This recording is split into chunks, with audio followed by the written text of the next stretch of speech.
به جبیلیه این صدای برش سیر نره علی این بیعقلی جنگیدن باهاش خدایی یه تنه کل سپاه بالی الوان حسن جانم حسن حسن جانم حسن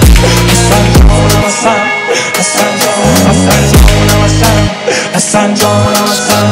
حسن جانم حسن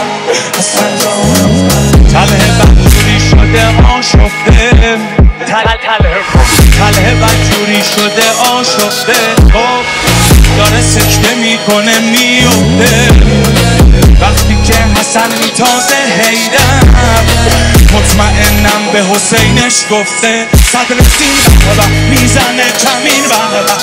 صدر سین بابا میزنه کمین بابا حسین داداش حسن چه میکنه ببین بابا میبینی حالا قطعه بر یقین بابا شطوره اون زمین میخوره زمین دو دفالا اینقدر دلیله دشمنو کرده خیره اینقدر دلیله دشمنو کرده خیره نحوه جنگیدنش خدایی بی‌نظیره داره هی نشون میده که اومده به میدون انتقام سیلی